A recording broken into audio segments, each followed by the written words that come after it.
Hey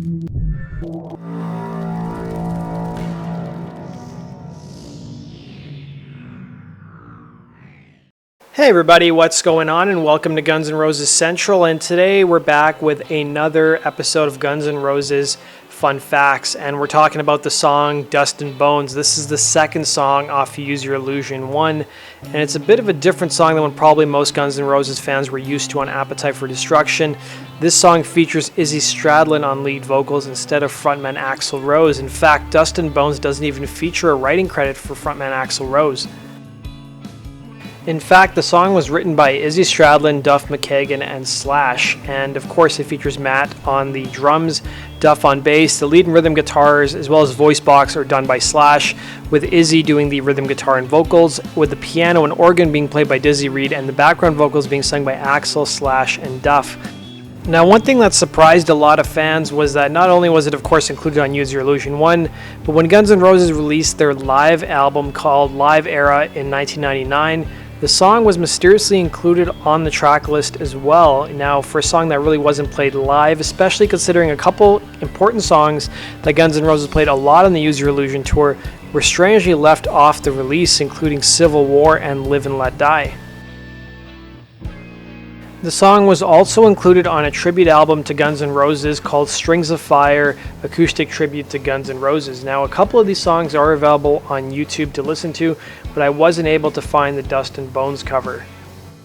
Now, there is a book that was written. It was an unofficial biography of Slash called Surviving Guns N' Roses, Velvet Revolver, and Rock Snake Pit. They talked a bit about the song Dust and Bones. They said the first time Slash popped up on a writing credit was on the languid Dust and Bones. The main singing parts were handled by Stradlin, and the bulk of the music was composed by the two guitarists. It was one of the band's finer moments, showcasing Izzy's lead vocal abilities and songwriting prowess. It's one of the few songs on the Use Your Illusion albums to not feature Axl Rose credit, and lazy stroking rock and roll proves Stradlin's desire to mellow out musically. His later solo albums would also bear this out, such as the underrated 117 Degree Opus. The lyrics were a veritable shrug of the shoulders to the pressures of life, especially while in a famous rock band. Stradlin seemed to be indignant at the melee often surrounding him. The words echoed Slash's attitude, a carefree lament for times past, but despite the low-slung swagger of the sentiments, the song featured a fine set of lead guitar from Slash as the song is brought humming to life. For such a bog-standard blues take, Dust and Bones is a very entertaining track and one of the underrated gems on the Use Your Illusion albums, and I wholeheartedly agree as well. So, in 1991, Slash was doing an interview to promote the Use Your Illusion records with Q magazine, and the topic of Dust and Bones came up. In fact, the interviewer asked Slash, "Do you write best when you're high?" And he said, "No, but I wrote some really cool shit when I was high. There's a song called Coma, a long song, really heavy, and I wrote that loaded. And it's not something that I can really see myself writing now. And then me and Izzy wrote a song called Dust and Bones in a similar kind of state. But whatever you're going through, your material is supposed to be some sort of mirror of your experience. There's so many bands now who write stuff that doesn't relate to anything."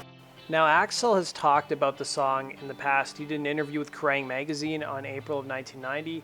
And he said, and Izzy's got this very weary sense of humor, man. He's got the song about half singing the lyrics. She lost her mind today, got splattered out on the highway. I say, that's okay. It's called Dust and Bones, I think, and it's great. The rhythm reminds me of something like Cherokee People by Paul Revere and the Raiders, only really weird and rocked out. It's a weird song, but then it's by Izzy. What can I tell you? Now, one of the first times that Guns N' Roses played the song was in Indiana, and just before they played the song, this was in 1991, Axl introduced the song by saying it's a song about a guy who got his brains splattered on the I-65.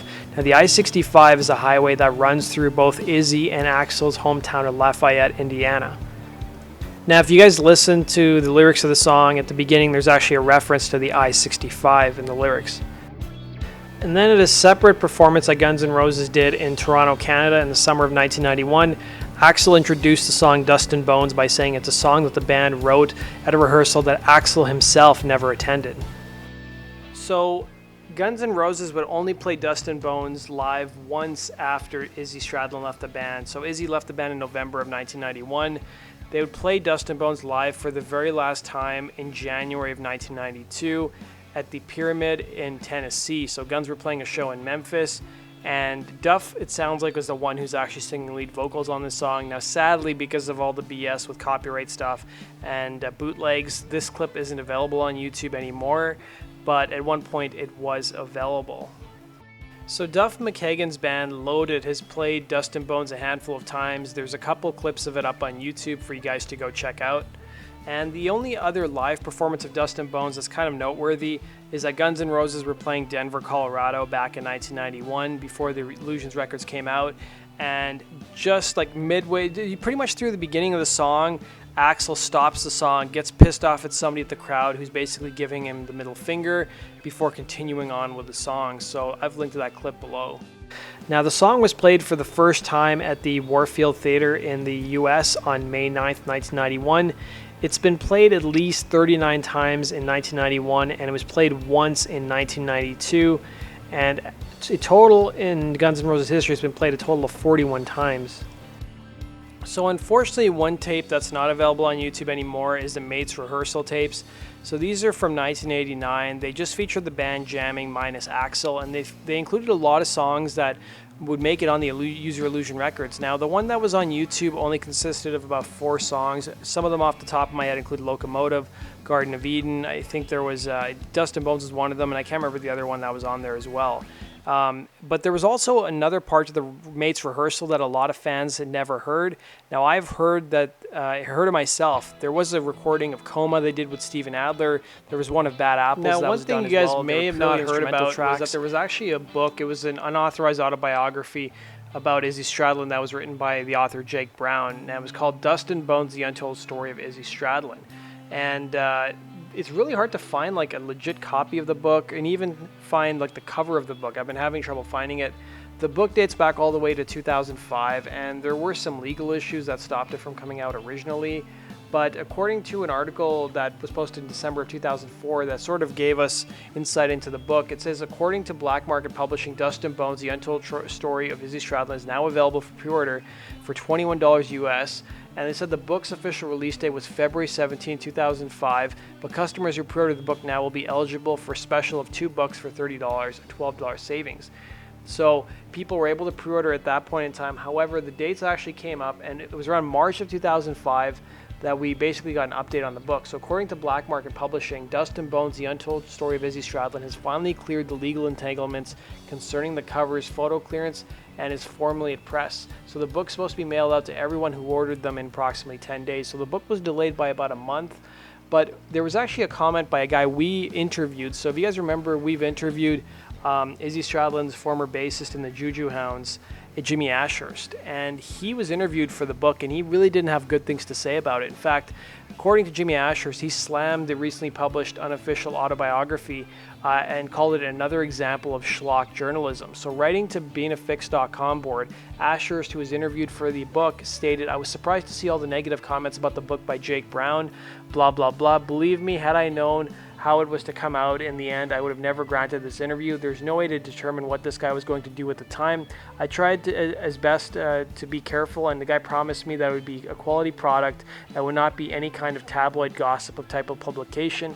I was concerned about how Izzy would react as well, and tried very hard not to address any personal topics or to put the author in a position to slam him in any way. I was assured many times that this was going to be a book that was going to be accurate and informative, and I know Izzy would never put anything out there himself. I believed it would have been a great source of information for his true fans around the world. Alas, this appears to not be the case, and it would seem as though it's just another money-making opportunity and another example of schlock journalism. You can be sure I'll be more careful and not make the same mistake in the future, and I'm sorry the thing was so disappointing to the real fans. It's a shame, mainly because it could have been really cool had it been done right. However, in all fairness, I haven't read the book myself. I'm waiting right now for my copy to arrive. I had to buy my own copy from Amazon, which says a lot about the publisher in itself. So I try to reserve any further comments until I have read the thing for myself. But for now, I trust your guys' opinions. For if there's anyone who knows, it would definitely be you guys." So Ashurst at the time was actually in the band Buck Cherry, but it was interesting to see his take on the whole book. So I want to talk a bit about the meaning behind the song, or at least my interpretation of it. Because it is an Izzy song, Izzy always struck me as a guy who was very like laid back and cool, and I think it's definitely about not worrying about all the BS you deal with in your everyday life. Like the line says, time's short, your life's your own, and in the end, we're all just dust and bones.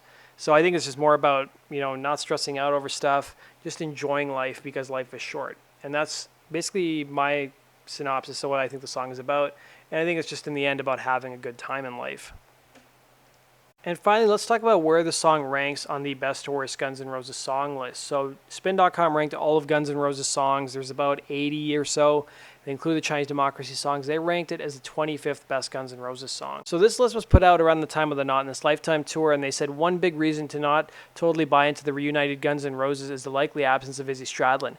Behind the incredible dynamic Axl/created, Izzy played the Malcolm Young role on rhythm guitar, the straw that stirred the toxic drink, and does he ever shine on Use Your Illusion 1, providing vocals on 3 of the album's best tracks. Tops among them is Dust and Bones, a raw slice of Baroom blues rock that harkens back to Exile on Main Street. Era of Rolling Stones, Izzy sounds particularly laconic, even world-weary, adding the dry line, time's short, your life's your own, and in the end, we're all just dust and bones. While QPoint.com ranked it as the 32nd best Guns N' Roses song. So that does it for this episode of Guns N' Roses facts about Dust and Bones. Let me know what your guys' thoughts are. Comment down below, and be sure to hit the subscribe button if you love Guns N' Roses as much as I do. Take care.